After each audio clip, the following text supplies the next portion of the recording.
Mi padre nos pesaba todas las mañanas y encerraba a las mujeres en cuartos vacíos si subían incluso medio kilo. Así que enseñé a todas a manipular su peso con trucos de lucha libre, hasta que él descubrió nuestro secreto e intentó obligarnos a ingresar en centros de tratamiento. Ahí fue cuando todo se descontroló de verdad en mi casa. Las mujeres debían subirse a la balanza todos los días a las 6 en punto. Si el peso aumentaba, aunque fuera un poco, las encerraban en una habitación vacía sin comida hasta que lo bajaran. Una vez, mi madre pasó 3 días ahí porque estaba reteniendo líquidos por su ciclo. Cuando salió, tenía los labios partidos y apenas podía mantenerse en pie. Aún así, sonrió y le dio las gracias a mi padre por ayudarla a mantenerse hermosa. Yo tenía apenas 8 años y pensaba que así era la vida. Así que, cuando cumplí 15, ya había visto a mi hermana desmayarse 2 veces, a mis primas bebiendo agua a escondidas del grifo del baño y a mi tía enseñando a su hija a provocarse el vómito. Después de las cenas familiares, los hombres comían platos llenos mientras nosotras picoteábamos ensaladas, contando cada bocado. Las reglas eran claras. Subirte a la balanza frente a tu padre o esposo cada mañana. Si el número subía, ibas al cuarto, sin excepciones, sin excusas. Salvo, claro, en caso de embarazo. Pero incluso entonces, tenías 6 semanas después del parto para volver al peso matrimonial o te mandaban de nuevo al cuarto. Un día, algo hermoso llegó a mi vida. No fue un bebé, fue un pasatiempo, la lucha libre. Porque en la escuela era temporada de lucha, y ahí se me encendió una idea. Vi cómo los chicos perdían 2 o 3 kilos de un día para otro manipulando el agua del cuerpo. Se deshidrataban para dar el peso, y luego se rehidrataban. Era riesgoso, sí, pero temporal. Me obsesioné con las técnicas para manipular el peso. Pastillas de cafeína como diuréticos, horarios exactos para tomar agua, cómo perder 1,5 kilos durante la noche y recuperarlo antes del mediodía sin que nadie se diera cuenta. Pero no podía guardarme eso solo para mí. No cuando mi prima de 12 años lloraba de hambre todos los días. No cuando a mi hermana se le caía el cabello por la desnutrición. Así que empecé un círculo de costura todos los jueves por la tarde, enseñando a las chicas de la familia a bordar. Pero entre puntada y puntada, les enseñaba otras cosas. Cómo usar diuréticos naturales la noche anterior, cómo levantarse a las 4 a.m. para sudar con bolsas de basura y luego bañarse antes del pesaje de las 6 a.m., cómo usar sobres de rehidratación para recuperar líquidos después. Nos pusimos científicas. Seguíamos nuestros ciclos para saber cuándo íbamos a retener líquidos. Tomábamos medidas para demostrar que no estábamos ganando grasa, incluso si la balanza subía. Algunas chicas llegaron a manipular su peso en hasta 2,5 kilos, comiendo normalmente, y aún así manteniéndose dentro del rango permitido. Todo para evitar el cuarto. Pero también les enseñé otra cosa, cómo dejar constancia de todo. Les mostré cómo fotografiar las lecturas de la balanza, cómo grabar el sonido de las cerraduras, cómo esconder teléfonos en la habitación de castigo. Guardábamos expedientes médicos mostrando los efectos peligrosos de esas rutinas de deshidratación. A los 6 meses de nuestro círculo de costura, todo se vino abajo. Les había enseñado a reprogramar balanzas digitales con imanes para que marcaran 2 kilos menos. Supuestamente, era un plan infalible. Todas llevábamos semanas comiendo normalmente mientras nuestros padres elogiaban nuestra disciplina. Pero un día, mi tío compró una balanza nueva, mecánica, de las antiguas, sin componentes electrónicos que pudiéramos alterar. Esa mañana, todas en la casa aparecimos con 2 kilos de más. Los hombres enloquecieron. Creían que habíamos organizado algún tipo de rebelión. Fueron arrastrando a una por una hacia las habitaciones de castigo. No daban abasto. Usaron dormitorios, armarios, hasta el sótano. Mi prima de 13 años empezó a gritar: «No hemos subido de peso. Estábamos fingiendo las cifras. Hemos estado comiendo todo este tiempo». Sacó su teléfono y mostró meses de documentación, pesos reales versus los manipulados, tutoriales de cómo hackear las balanzas. Todo. Se hizo un silencio sepulcral. El rostro de mi tío se puso morado al revisar su teléfono. Capturas de pantalla del chat grupal, videos nuestras enseñándonos a reprogramar las balanzas, fotos con fecha y hora de chicas comiendo cenas completas mientras las balanzas por la mañana indicaban pérdida de peso. «Pequeña víbora», empezó a decir, levantando la mano para golpearla. Pero en ese momento se oyeron las sirenas. Mi prima sonrió entre lágrimas. «Llevo transmitiendo en vivo los últimos 10 minutos», dijo. La policía irrumpió por la puerta principal. Sus radios crepitaban con códigos que no entendí.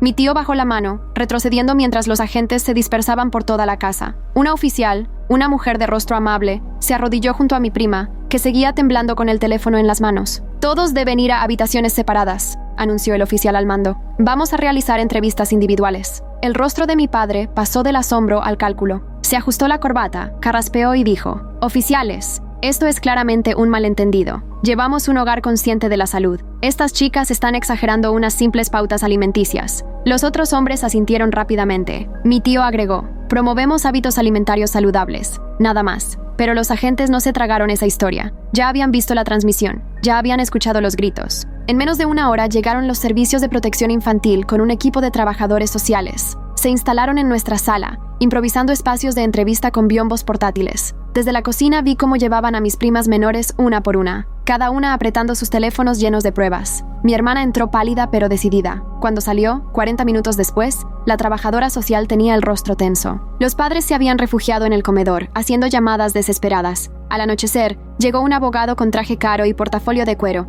Ni siquiera necesitó hablar para que todos supieran quién era. Reunió a los hombres en el estudio de mi padre. Podíamos oír sus voces amortiguadas a través de las paredes. Durante los días siguientes, la casa se volvió un campo de batalla legal. El abogado entrenó a los padres sobre qué decir exactamente. Los cuartos vacíos, afirmaban, no eran castigos. Eran salas de meditación y reflexión voluntaria. Las chicas podían salir cuando quisieran. Las cerraduras, aseguraban, eran por privacidad. Mi tío se convirtió en el portavoz de esa nueva versión. Empezó a aparecerse en nuestras escuelas, esperando a las chicas solas en los pasillos. Mi prima de 14 encontró una nota en su mochila. La familia se mantiene unida. Las chicas inteligentes saben cuándo guardar silencio. Acorraló a mi hermana fuera de su clase de química. Maya ya no está, le dijo. La mandamos con unos parientes que la ayudarán a entender la importancia de la lealtad familiar. ¿Quieres seguir sus pasos? La amenaza funcionó con algunas. 3 chicas de nuestro círculo de costura dejaron de ir a la escuela por completo. Sus madres las mantuvieron en casa, diciendo a quien preguntara que estaban demasiado afectadas por las falsas acusaciones como para enfrentar a sus compañeros. Pero el golpe más duro llegó cuando intenté acceder a nuestro almacenamiento en la nube. Meses de pruebas cuidadosamente organizadas habían desaparecido. Cada foto, cada video, cada gráfico de peso documentado, todo se había esfumado. Supe de inmediato quién era el responsable. Encontré a Brad en su habitación, mirando fijamente la pantalla de su computadora. Mi hermano mayor siempre había sido el genio de la tecnología en la familia, el que arreglaba nuestros celulares y configuraba los chats secretos. Pero en ese momento no podía mirarme a los ojos. Papá me obligó, murmuró. Sabía de la copia en la nube. Me amenazó con quitarme los fondos para la universidad. La fiscal nos convocó a las chicas que aún seguíamos involucradas. Se la notaba agotada, con líneas de preocupación marcándole la frente. Sin el testimonio de Maya y con la evidencia digital destruida, el caso está perdiendo fuerza, dijo. La defensa está presentando esto como un malentendido cultural sobre la crianza estricta. Fue entonces cuando recordé los teléfonos. En los primeros días de enseñar a las chicas, les había mostrado cómo esconder teléfonos viejos en las habitaciones de castigo. Teléfonos que podían grabar audio, que podían capturar la realidad de estar encerradas. Tal vez algunos aún siguieran ahí. La oportunidad llegó durante la boda de mi prima. Toda la familia estaría en el evento, incluido mi tío. Su casa quedaría vacía. Le dije a mi madre que me sentía mal y que prefería quedarme. Apenas me prestó atención, demasiado ocupada en mantener las apariencias. Mientras ellos celebraban, conduje hasta la casa de mi tío, con el corazón latiendo a 1000. La llave de repuesto seguía bajo la falsa piedra, donde siempre había estado. Entré directamente a la habitación de castigo, un dormitorio convertido con cerraduras por fuera. Forcé la rejilla del calefactor, donde le había enseñado a su hija a esconder cosas. Había 3 teléfonos. Todos aún grababan, aunque 2 ya se habían apagado. El tercero tenía tal vez un 10% de batería. Lo conecté a mi cargador portátil y empecé a revisar los archivos. Horas de audio, llanto de niñas, clics de cerraduras, y entonces, oro puro. La voz de mi tío, clara como el agua. Sé que encerrarlas técnicamente es privación ilegítima de libertad, pero a veces hay que romper pequeñas reglas para preservar grandes tradiciones. Estas chicas tienen que aprender disciplina. ¿Qué haces aquí? Me di vuelta de golpe. David estaba en la puerta, mi primo de 17 años, al que habían asignado para revisar la casa, el hijo de mi tío,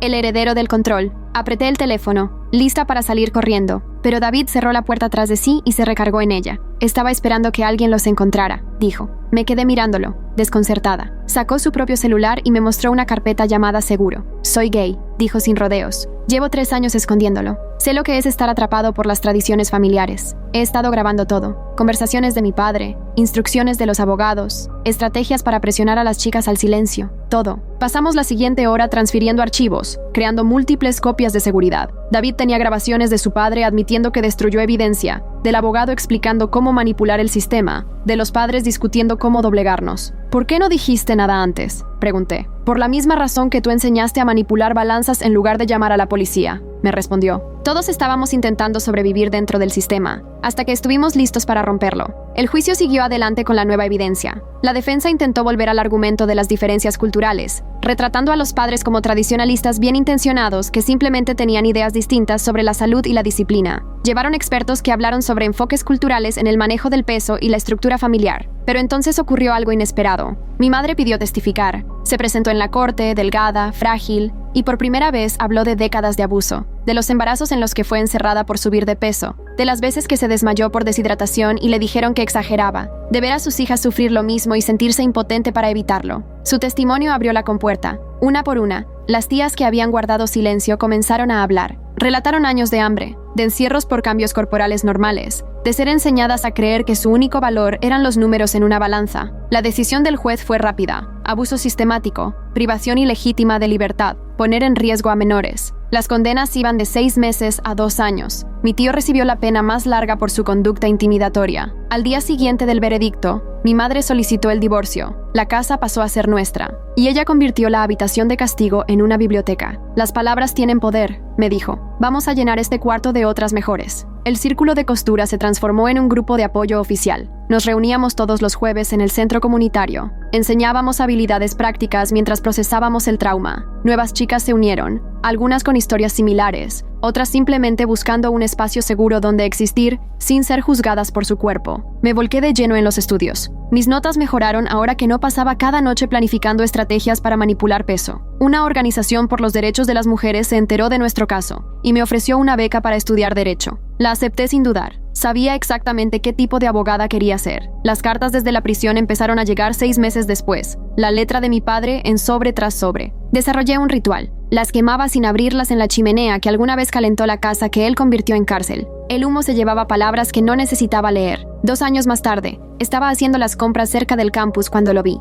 Había salido antes por buen comportamiento. Se veía distinto, más delgado, más viejo, dañado por su tiempo dentro. Empezó a caminar hacia mí, con la boca entreabierta, como para decir algo. Saqué mi celular y lo levanté entre los dos, lista para grabar lo que fuera que dijera. Él se detuvo, entendió el mensaje. Nos quedamos ahí, mirándonos unos segundos, expadre e hija. Ahora, 2 desconocidos, separados por todo lo que él había hecho. Y luego, simplemente se dio la vuelta y se fue. Hoy en día, trabajo con chicas atrapadas en situaciones parecidas. Aún no soy abogada, sigo estudiando, pero soy alguien que entiende. Les enseño lo mismo que enseñé a mis primas, pero con un final distinto. ¿Documentarlo todo? Sí. ¿Protegerse? Siempre. Pero también saber que existe una salida que no implica esconderse ni fingir, que hay personas que te van a creer, sistemas que pueden ayudarte, y futuros que no dependen de una balanza ni de una puerta con cerradura. El círculo de costura sigue reuniéndose cada jueves. Ahora lo dirige mi madre, enseñando bordado de verdad, junto con lecciones de recuperación y autoestima. A veces paso cuando estoy de visita, y me quedo observando cómo nuevas chicas aprenden a crear belleza con sus manos,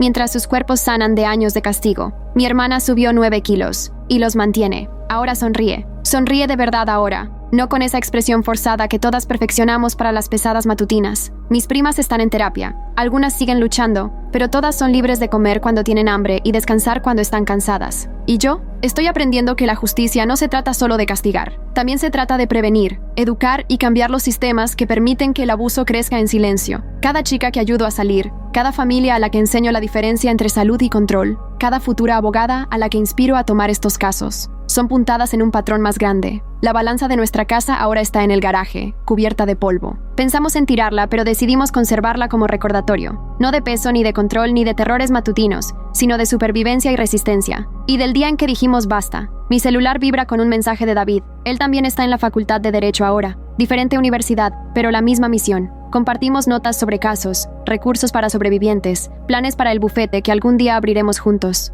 2 primos que encontraron una alianza en el lugar más inesperado, trabajando para que ningún niño tenga que elegir entre su familia y su libertad. Las habitaciones de castigo ya no existen. Se transformaron en espacios de sanación y crecimiento, pero las lecciones permanecen, no las que nuestros padres intentaron enseñarnos sobre obediencia y control, sino las que nosotras mismas aprendimos, sobre resistencia y recuperación. Todos los jueves, en centros comunitarios y salas de estar por toda la ciudad, nuestra historia sigue. Una puntada, una chica, una voz liberada a la vez. A la mañana siguiente, mi teléfono sonó a las 5:47 a.m. La voz de mi madre temblaba al hablar. Cambiaron la hora del pesaje. Tu padre acaba de llamar a todos los hombres. Van a venir a las 6:30. Me incorporé de golpe, el corazón a 1000. Este era exactamente el tipo de manipulación que temíamos. Al hacer el horario impredecible, buscaban atraparnos desprevenidas, demostrar que habíamos estado engañando al sistema. Mandé un mensaje masivo en el grupo. Atención, cambio de hora. Pesaje a las 6:30. En minutos, los mensajes colapsaron el chat.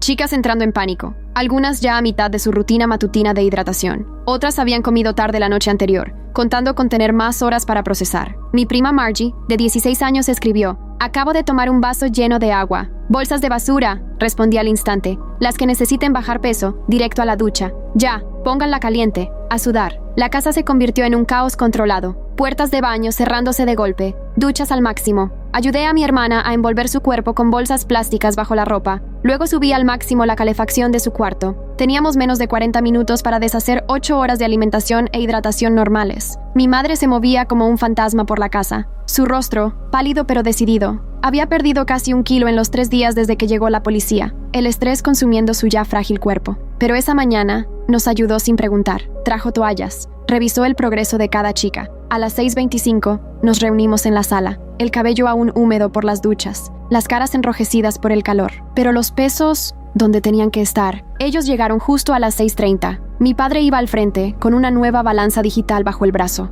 Hemos decidido que las pesadas matutinas necesitan más flexibilidad, anunció, instalando la balanza con calma teatral. Los hábitos saludables no deberían ser predecibles. De ahora en adelante, variarán los horarios. Mi tío asintió, recorriendo nuestros rostros con la mirada. Y usaremos diferentes balanzas cada día para asegurar precisión. Una por una, nos acercamos. Los números aparecieron. Todas pasamos. Pero noté que mi padre hacía anotaciones en una libreta. No solo pesos, también observaciones. ¿Quién parecía cansada? ¿Quién estaba nerviosa? ¿Quién tenía el pelo mojado? Cuando se fueron, nos dejamos caer en la sala. Mi prima Margie temblaba, deshidratada por la pérdida de peso acelerada. Los labios de mi hermana tenían un tono azulado. Habíamos ganado, pero ¿a qué precio? Esto no se puede sostener, dijo mi madre en voz baja. Nos miró una por una, con algo en los ojos que nunca antes le había visto. Ira. Van a seguir cambiando las reglas hasta que alguien salga gravemente herida. Tenía razón. Las siguientes 2 semanas fueron una guerra psicológica. Los pesajes eran a horas aleatorias. A veces, 2 veces al día. Las balanzas cambiaban constantemente, algunas marcando más peso que otras. Empezaron a exigir que nos pesáramos con cierta ropa, agregando variables impredecibles. Pero lo peor fueron las visitas a la escuela.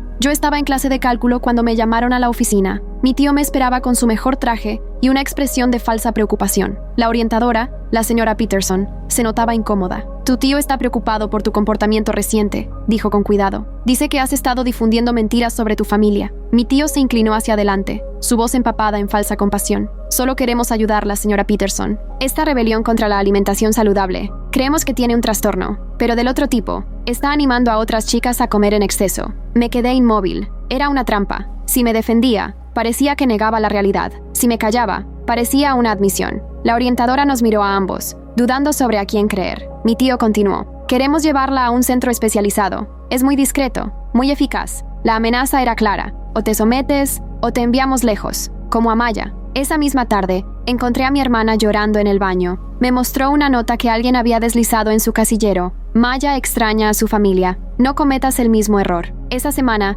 3 chicas más del círculo de costura desaparecieron. No fueron enviadas fuera. Sus madres las sacaron de la escuela. Educación en casa, dijeron. Pero sabíamos la verdad. Estaban siendo aisladas, separadas de todo sistema de apoyo. El punto de quiebre llegó cuando descubrí que la traición de Brad iba mucho más allá de borrar archivos. Llevaba días actuando extraño, siempre en su laptop, siempre cerrando pestañas al verme pasar. Una tarde, mientras él estaba en práctica de baloncesto, entré a su cuarto. Su computadora tenía contraseña, pero conocía sus patrones. Siempre usaba variaciones del mismo tema. Lo que encontré me revolvió el estómago. Carpetas dentro de carpetas con nuestras conversaciones. Capturas de pantalla de cada mensaje, cada chat del grupo, cada consejo que yo había dado sobre manipulación de peso. Pero lo peor eran las notas que él mismo había añadido. Análisis de nuestros patrones, predicciones sobre nuestros próximos movimientos. Todo con fechas posteriores al día en que supuestamente había eliminado todo para papá. Nos había estado espiando todo el tiempo. Escuché la puerta principal. Cerré la laptop de inmediato. Pero cuando Brad entró en su cuarto y me vio en su escritorio,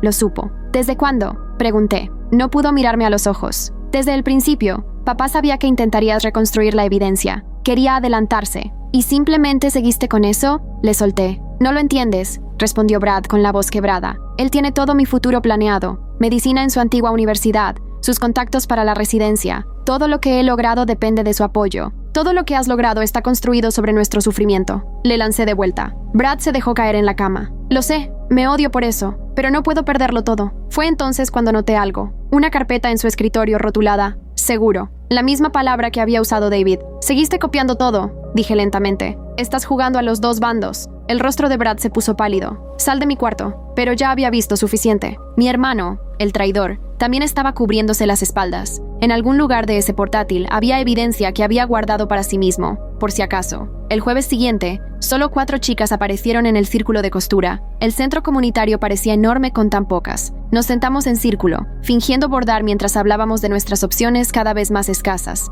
Tal vez deberíamos parar, sugirió Peggy, mi prima menor, de apenas 11 años. Mamá dice que estamos destruyendo la familia. La familia ya estaba rota, respondí. Solo estamos haciendo visibles las grietas. Entonces habló Margaret, una de las más nuevas. La hija de mi vecina pasó por algo parecido. No por el peso, pero sí por el control. Ella dijo que la clave fue encontrar adultos fuera de la familia que quisieran escuchar. Ya habíamos intentado con la policía y los servicios sociales, pero el abogado de los padres había sido demasiado eficaz. Necesitábamos otro enfoque. ¿Y los profesores?, sugirió mi hermana. ¿O los médicos? La enfermera de la escuela, dije de pronto. Ella es informante obligatoria. Si conseguimos documentación médica sobre la deshidratación, la desnutrición, era arriesgado. Los padres ya nos habían pintado como mentirosas y rebeldes, pero la evidencia médica sería mucho más difícil de ignorar. Pasamos el resto de la sesión planeando. Cada chica visitaría a la enfermera por separado, quejándose de síntomas, mareos, cansancio, ciclos menstruales irregulares. Todo era cierto. Efectos reales de nuestras manipulaciones forzadas de peso. Crearíamos un rastro documental que no podrían borrar, pero los padres nos vigilaban más de cerca de lo que creíamos. A la mañana siguiente,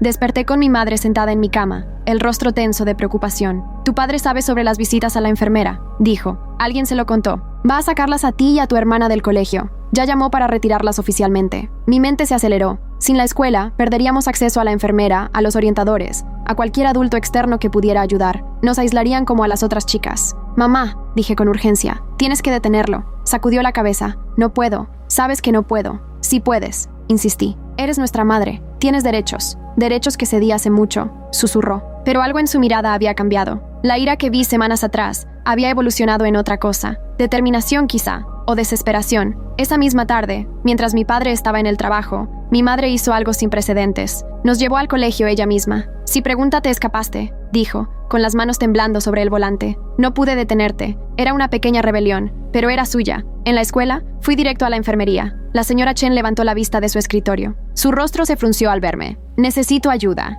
dije simplemente. Y entonces le conté todo. Me escuchó sin interrumpir, haciendo anotaciones de vez en cuando. Cuando terminé, se quedó en silencio un momento. «Tengo que hacer un reporte», dijo por fin. «Pero, dado el historial con servicios infantiles, quiero documentarlo todo a fondo. Primero, ¿puedes traer evidencia médica? Fotos de las tablas de peso. Algo concreto». Pensé en los teléfonos escondidos en la casa de mi tío, en las carpetas secretas de Brad, en las grabaciones de David. La evidencia existía, pero acceder a ella se sentía casi imposible. «Lo intentaré», prometí. Esa noche la confrontación fue explosiva. Mi padre había descubierto que fuimos a la escuela. Estaba en la sala, con el rostro morado de rabia, mientras mi madre se encogía en el sofá. «Me desobedecieron deliberadamente», dijo con la voz peligrosamente baja. Las dos. Mi hermana y yo nos mantuvimos juntas, sacando fuerza la una de la otra. Detrás de mi padre, Brad observaba desde la puerta, con el rostro inescrutable. «Fuimos a la escuela», dije. «Eso no es un crimen en esta casa. Mi palabra es la ley», respondió mi padre. «Y la han roto por última vez. Ambas. Al pasillo. A sus habitaciones. Se quedarán ahí hasta que recuerden lo que significa obedecer». Sentí a mi madre tensarse a nuestro lado. Esto no era como el cuarto de castigo. Era encarcelamiento. En nuestras propias habitaciones. Una nueva forma de control. «No», dijo mi madre en voz baja. Todos la miramos. Se puso de pie lentamente, colocándose entre nosotras y mi padre. «No», repitió, ahora más fuerte. «Van a ir al colegio. Van a comer. Van a vivir». El rostro de mi padre atravesó una serie de emociones. Sorpresa, furia, incredulidad. «Estás olvidando tu lugar. Lo recuerdo perfectamente», respondió mi madre. «Y ya tuve suficiente». El silencio entre ellos pesaba. Años de opresión, de sumisión, condensados en un solo instante. Y entonces mi padre hizo algo que lo cambió todo. Levantó la mano, no para golpear, sino para señalar, para ordenar, para reafirmar el poder que siempre había ejercido con solo una amenaza. Brad se movió antes que cualquiera. Se colocó entre ellos, con el portátil en sus manos. «Lo tengo todo», dijo con voz firme. «Cada conversación, cada puerta cerrada, cada kilo ganado o perdido, cada chica que lloró, cada amenaza, todo». Mi padre se quedó congelado. «No te atreverías». «Ya lo hice», respondió Brad. «Las copias están en mi nube, en la de David, en 3 correos distintos. Si nos tocas, todo sale a la luz». La pantalla del portátil mostraba carpetas y más carpetas de evidencia. No solo lo que Brad había recopilado para mi padre, sino lo que había guardado contra él. capturas de mensajes entre los padres planeando su estrategia legal, grabaciones del abogado enseñándoles cómo mentir, registros financieros con pagos a familiares que habían acogido a las chicas expulsadas. «Eres mi hijo», dijo mi padre, con la voz quebrada. «Y ellas son tus hijas», respondió Brad. «Pero solo te acordaste de eso cuando te servía para controlar». El silencio duró segundos que parecieron eternos, y entonces mi padre se dio vuelta. Salió de la casa dando un portazo. Escuchamos su auto arrancar y alejarse. Mi madre se dejó caer en el sofá, temblando. Brad puso el portátil sobre la mesa y se sentó junto a ella, ambos tratando de procesar lo que acababa de pasar. «¿Por qué ahora?», pregunté. Brad me miró con ojos cansados. «Por él», dijo, «porque me di cuenta de que me estaba volviendo como él,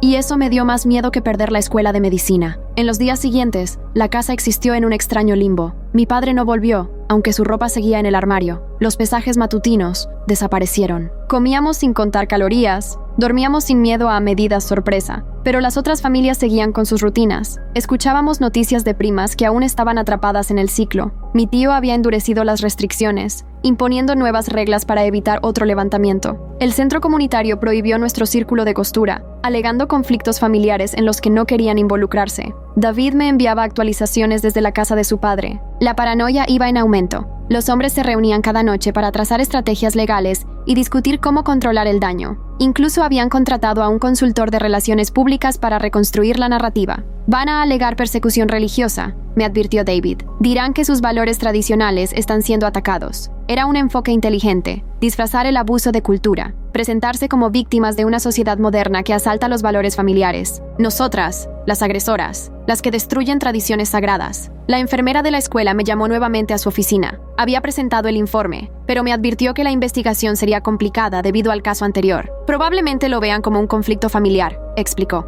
«especialmente con el abogado de tu padre involucrado». Pensé en Maya, silenciada y enviada lejos, en las chicas que sacaron de la escuela, en mi madre que finalmente se había plantado solo para enfrentarse a un futuro incierto. El sistema que debía protegernos estaba siendo manipulado por quienes sabían cómo usarlo a su favor. Entonces las palabras de Margaret volvieron a mi mente. Adultos fuera de la familia que estén dispuestos a escuchar. Pero quizá nuestro enfoque había sido demasiado limitado. ¿Y si no se trata solo de una familia?, le pregunté a la señora Chen. ¿Y si hay otras chicas, otras casas? ¿Los mismos patrones? Sus ojos se afilaron. Eso cambia todo. La evidencia de patrón es mucho más difícil de descartar. Salí de su oficina con una nueva misión: construir una red más allá de mi familia, crear pruebas de un abuso sistemático que no pudiera explicarse como diferencias culturales o disputas privadas. La búsqueda comenzó con conversaciones pequeñas, discretas, con compañeras de clase, preguntas cuidadosas en foros en línea. Poco a poco, las historias surgieron, no siempre sobre el peso, pero sí sobre el control. Familias donde la comida era un arma, donde los cuerpos eran monitoreados, donde el castigo venía a través del hambre o de la sobrealimentación forzada. En 2 semanas, ya me había conectado con 6 chicas de diferentes familias. Sus detalles variaban, pero la raíz era la misma: control disfrazado de cuidado, abuso envuelto en preocupación por la salud, la belleza, la tradición. Nos reuníamos en secreto, no en el centro comunitario, sino en un parque después de clases, sin pretensiones de bordado, solo verdades. Una chica contó que en su casa usaban la comida como premio o castigo. Otra dijo que la obligaban a medirse el cuerpo todos los días, no el peso, sino las dimensiones, y cualquier aumento era sancionado. «Tenemos que documentarlo todo», les dije, compartiendo lo que había aprendido: registros médicos, fotos, audios, armar casos que no puedan ser descartados. Pero mientras nos organizábamos, la resistencia también crecía. Mi tío apareció una tarde en nuestra casa, justo cuando mi madre estaba sola. Al llegar, la encontré llorando en la cocina, con un moretón formándose en su muñeca. «Dijo que estoy destruyendo la familia», susurró, «que voy a arrepentirme por elegir la corrupción en lugar de la tradición». Fotografié su muñeca, sumándolo a la creciente pila de evidencia, pero sabía que las amenazas ya no eran solo palabras. Al día siguiente, en la escuela, 3 hombres esperaban junto a mi auto. No eran padres de mi familia, sino de otras con las que había empezado a conectar. La noticia de mi organización se había esparcido. «Estás interfiriendo en asuntos privados de familia», dijo uno. «Eso tiene que parar». Mi teléfono ya estaba grabando. «¿Eso es una amenaza?». Se miraron entre ellos y se alejaron. Pero el mensaje era claro. Ya no luchábamos solo contra nuestros propios padres. Habíamos desatado una resistencia más amplia, de familias que veían nuestra rebelión como una amenaza a sus propios sistemas de control. Esa noche, Brad vino a mi cuarto con su laptop en la mano. «He estado rastreando sus comunicaciones», dijo. «Ellos también se están organizando, comparten estrategias, recursos legales, incluso hablan de enviar a más chicas lejos». Me mostró capturas de un chat grupal entre padres de distintas familias. La red que temíamos existía. Hombres unidos no por cultura ni tradición, sino por el deseo de mantener control sobre las mujeres de sus casas. Hay algo más, agregó Brad abriendo otra carpeta. Registros financieros. Están juntando dinero para defensa legal y para algo llamado centros de rehabilitación. Sentí un escalofrío. Ya no se trataba solo de mandar chicas con parientes. Eran instalaciones reales, diseñadas para corregir la rebeldía, para imponer obediencia. Tenemos que actuar rápido, dije. Pero actuar rápido significaba correr riesgos, y los riesgos eran peligrosos. El plan se armó en 3 días intensos. David reuniría la evidencia final desde la casa de su padre, durante la cena del domingo, cuando todos estuvieran distraídos. Brad organizaría todos los archivos en carpetas con copias de respaldo en múltiples plataformas. Las otras chicas completarían su documentación médica, y yo volvería a la casa de mi tío por los teléfonos. Esta vez, no iría sola. Margaret se ofreció a acompañarme, junto con su hermano mayor, Theodore. Él tenía su propia historia con el control familiar. Se había liberado a los 18, pero entendía el costo. El domingo amaneció gris y lloviznando. Mi madre me abrazó antes de salir, susurrando una oración. Nunca la había oído rezar. Se había fortalecido desde que enfrentó a mi padre, pero el miedo aún asomaba en su mirada. La casa de mi tío estaba silenciosa bajo la lluvia. La llave de repuesto ya no estaba. Pero Theodore había aprendido cosas durante sus años de resistencia. La cerradura de la ventana trasera siempre fue defectuosa. En pocos minutos, estábamos dentro. La habitación de castigo se sentía más pequeña de lo que recordaba, tal vez porque ahora la veía con otros ojos. No solo como un espacio de control, sino como prueba de un sistema de abuso estructurado. Fui directo a la rejilla del calefactor mientras Margaret vigilaba, y Theodore documentaba todo con su celular. Los tornillos estaban más apretados, pintados. Alguien había estado allí. El corazón me dio un vuelco. Pero seguí. Con la navaja de Theodore, raspé la pintura y aflojé los tornillos. Finalmente, la rejilla salió, vacía. Los teléfonos ya no estaban. Revisa otras rejillas, sugirió Theodore. Si encontraron un escondite, es posible que los hayan cambiado de lugar. Nos dividimos, revisando cada rejilla, cada tabla suelta del suelo, cada posible escondite. En la tercera habitación, Margaret encontró algo. No eran teléfonos, eran papeles, registros médicos de un centro de rehabilitación en otro estado, planes de tratamiento para trastorno de oposición desafiante y síndrome de disrupción familiar, diagnósticos inventados para niñas que se negaban a obedecer. El nombre de Maya estaba en uno de los formularios. Fotografié todo, con las manos temblando. Esto era más grande de lo que imaginábamos. No era solo control familiar, era un sistema completo diseñado para patologizar la resistencia. «¡Alguien viene!», susurró Theodore desde el pasillo. Puertas de autos se cerraron afuera. Varios vehículos. Nos habían tendido una trampa. La ventana trasera, dije, devolviendo rápidamente los papeles a la rejilla. «Vamos». Pero al llegar al fondo de la casa, los haces de linternas atravesaban la lluvia. Estábamos rodeados. «Lo sabían», susurró Margaret. «Alguien les contó». Mi mente giraba a 1000 por hora. ¿Quién conocía el plan de hoy? Solo nuestro círculo más íntimo. David, Brad, mi madre, mi hermana. La puerta delantera se abrió. Se escucharon pasos dentro de la casa. No apresurados ni furiosos. Eran seguros. Sabían que estábamos atrapados. «Sé que están aquí». La voz de mi tío resonó por el pasillo. «Tu primo David nos lo contó todo. Pobre chico». Por fin recuperó el sentido de la lealtad familiar. Sentí el corazón romperse. David, que conocía la opresión. David, que había compartido sus secretos. David, que había sido nuestro aliado más firme. «Está mintiendo», susurró Theodore. «Típico. Intentan enfrentarnos entre nosotros». Pero la duda se filtró. ¿Cómo más habrían sabido exactamente cuándo estaríamos allí? «Tienen 2 opciones», continuó mi tío. «Salgan ahora y manejamos esto como un asunto de familia. O llamamos a la policía por allanamiento. Ustedes deciden». Theodore me agarró del brazo. «Tercera opción», susurró. «Vamos con todo». Antes de que pudiera preguntar qué quería decir, sacó su teléfono y empezó a transmitir en vivo por redes sociales. «Estamos atrapados en una casa donde encierran a chicas por subir de peso», dijo mirando a la cámara. «Nos rodean porque intentamos recolectar evidencia de abuso. Esto está ocurriendo ahora mismo». El efecto fue inmediato. La voz de mi tío perdió su seguridad. Pasos acelerados se dirigieron hacia nuestra ubicación, pero Theodore siguió grabando, narrando cada momento mientras las linternas nos encontraban por las ventanas. 3 adolescentes intentando exponer abuso familiar, continuó. Y miren cuántos adultos hacen falta para callarnos. La puerta trasera se abrió de golpe. Mi tío apareció, el rostro retorcido por la rabia. Tras él, otros hombres de varias familias, pero también vecinos que habían salido de sus casas, atraídos por el alboroto. «¡Apaga eso!»,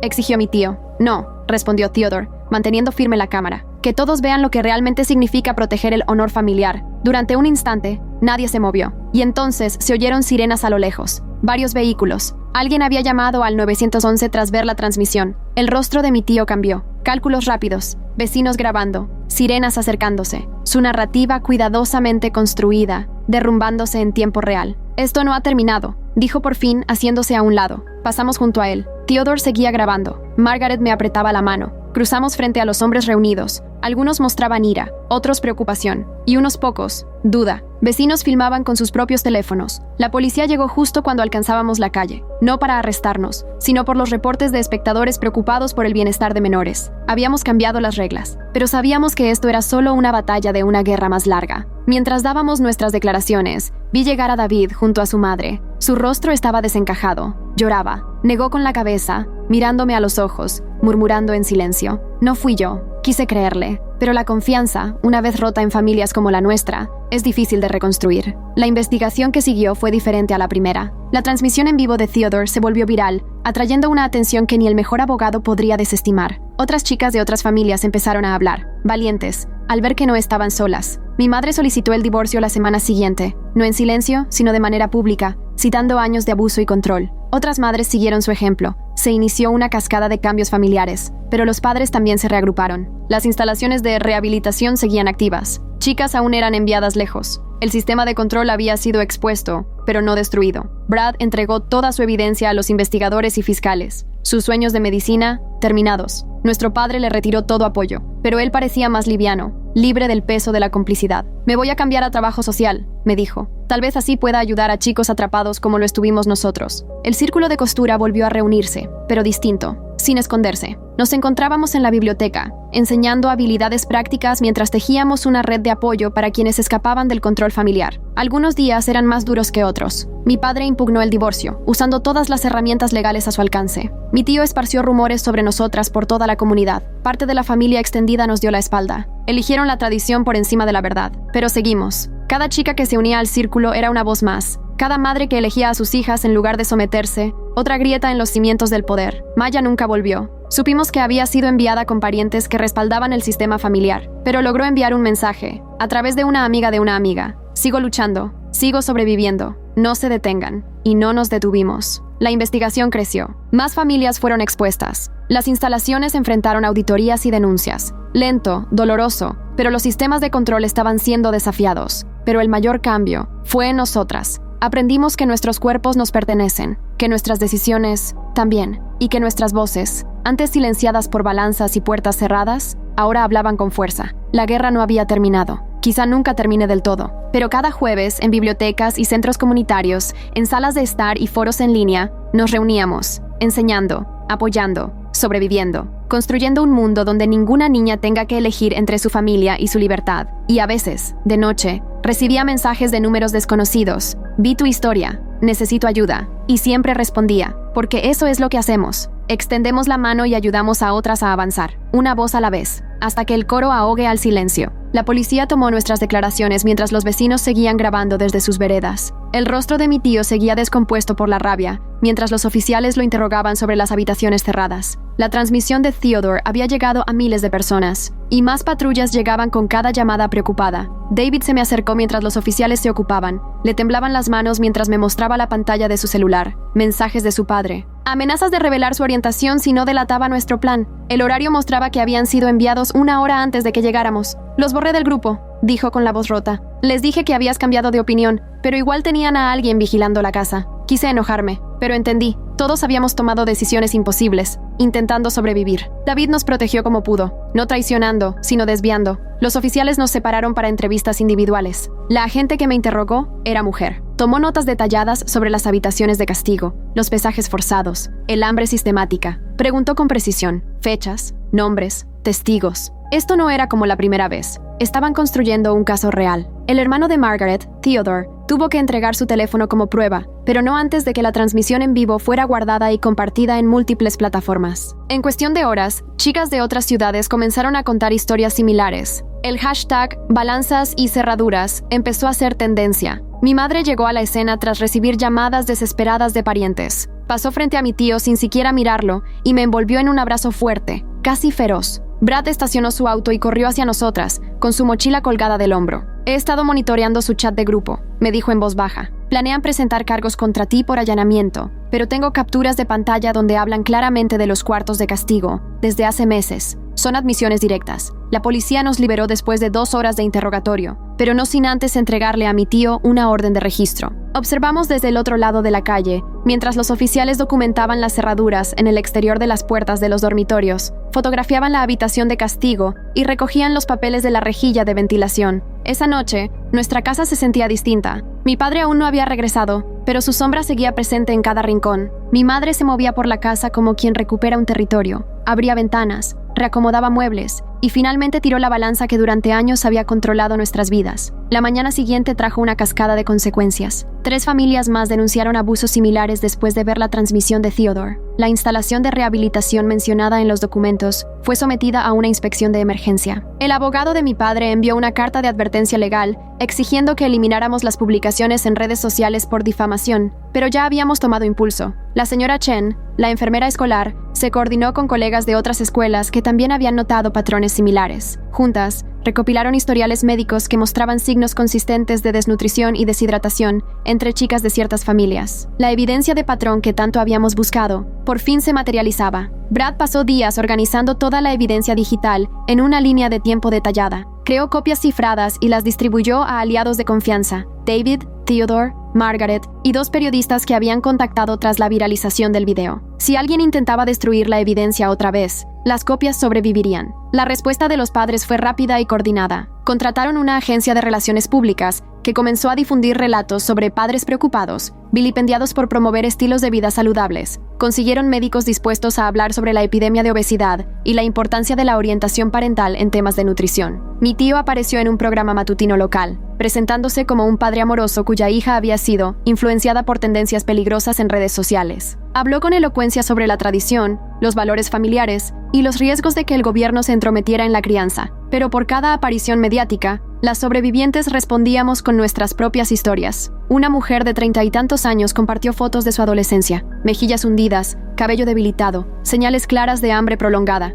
Había escapado de su familia a los 18 y aún luchaba con la comida 2 décadas después. La investigación se intensificó cuando la tía de Maya contactó a la policía. Había estado cuidándola en otro estado y se horrorizó al enterarse del verdadero motivo por el que la habían enviado allí. Decidió traer a Maya de vuelta para testificar, desafiando las amenazas de la red familiar. Maya se veía más pequeña de lo que recordaba. Su voz, apenas un susurro, relató cómo fue encerrada durante días en el cuarto de castigo. Mostró fotos que logró tomar desde dentro: arañazos en las paredes, un balde en la esquina, la vista de una ventana demasiado alta para alcanzar. La fiscal reunió un caso sólido, pero nos advirtió que la defensa sería agresiva. Los padres tenían contactos e influencias en toda la comunidad. Varios jueces se recusaron por vínculos personales con las familias acusadas. Durante ese tiempo, nuestro grupo de apoyo creció. Nos reuníamos 2 veces por semana, ya sin escondernos. Madres empezaron a asistir con sus hijas. Algunas venían en secreto, aún viviendo con esposos controladores, pero desesperadas por apoyo y esperanza. Una noche, una mujer llegó al grupo con sus 3 hijas. Miraba nerviosamente a su alrededor antes de hablar. Mi esposo no sabe que estamos aquí,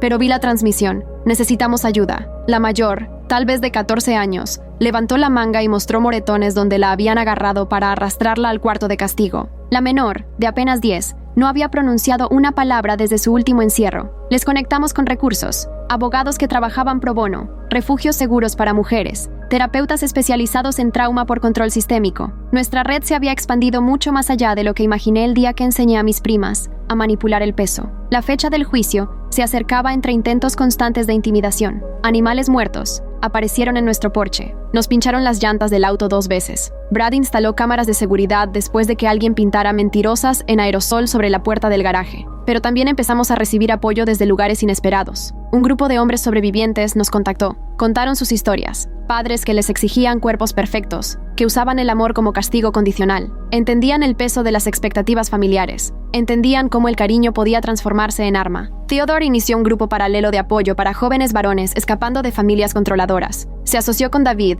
que finalmente salió del closet con su madre, y ella, para sorpresa de todos, lo apoyó. Juntos crearon recursos para jóvenes LGBTQ atrapados en estructuras familiares abusivas. Una semana antes del juicio, mi padre finalmente reapareció. No vino a la casa, mandó mensajes a través de su abogado. Quería reconciliación, resolverlo en familia. El abogado advirtió que los procesos penales destruirían a la familia para siempre. Mi madre soltó una risa amarga al leer la carta. Había subido 7 kilos desde su partida y se veía más saludable que en años. Nos destrozó la primera vez que me encerró en ese cuarto, dijo, echando la carta al fuego de la chimenea. Y entonces apareció el metraje de seguridad. Una tienda cerca de la casa de mi tío tenía cámaras que captaron nuestra llegada y salida el día del supuesto allanamiento. Pero lo más importante, mostraba a mi tío y a otros 5 hombres llegando 20 minutos antes que nosotras. Estaban esperándonos. La fiscalía añadió cargos por conspiración. La evidencia mostraba que habían planeado atraparnos, crear una escena que nos hiciera ver como criminales. El abogado defensor alegó malentendido, que solo protegían propiedad privada, pero los mensajes que Brad había guardado contaban otra historia. 2 días antes del juicio, la madre de Peggy nos contactó. Mi prima menor había sido hospitalizada por deshidratación severa. Su padre había intensificado los controles de peso, tratando de evitar otro escándalo familiar. Tenía 11 años y pesaba menos que cuando tenía 9. Su madre estaba lista para testificar. El primer día del juicio,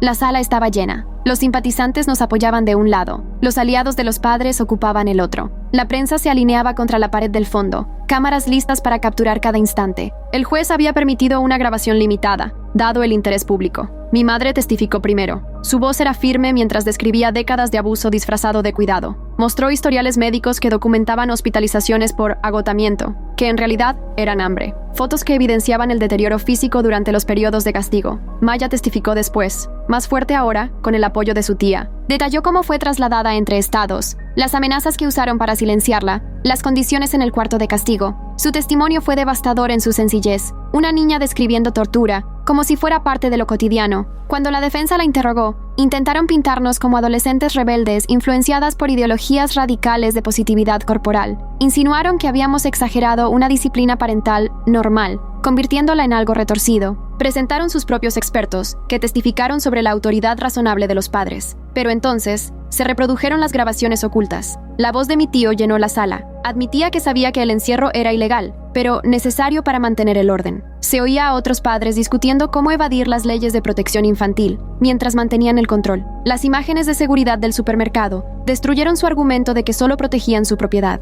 Un audio mejorado captó a mi tío diciendo: "Cuando las agarremos dentro, nos aseguraremos de que no vuelvan a interferir jamás". La conspiración era innegable. Brad testificó sobre la presión que recibió para borrar pruebas. Correos donde nuestro padre lo amenazaba no solo con cortar su beca, sino arruinar su futuro profesional. Lo había guardado todo, creando una línea clara de obstrucción y manipulación de testigos. La defensa hizo un último intento, enmarcar todo como un ataque a las tradiciones culturales por parte de los valores modernos. Llevaron antropólogos que hablaron de distintas costumbres familiares relacionadas con la alimentación y la estructura familiar, pero la fiscalía respondió con expertos en abuso, que explicaron cómo los mecanismos de control trascienden culturas, religiones y contextos, que el abuso no se justifica por la tradición. El último día de testimonios, ocurrió algo inesperado. Uno de los padres rompió filas. El padre de Peggy se puso de pie durante un receso y pidió hablar con la fiscal. La hospitalización de su hija había roto algo en él. Ofreció testificar a cambio de un acuerdo. Su declaración reveló toda la red, cómo las familias de 3 estados coordinaban sus métodos de control, compartían técnicas para evitar la detección y reunían fondos para silenciar a las víctimas. Dio nombres, fechas, expuso los centros de rehabilitación como verdaderos campamentos de reprogramación, diseñados para romper la resistencia con hambre y aislamiento. El jurado deliberó durante 6 horas. Esperamos en una sala pequeña, tomados de la mano,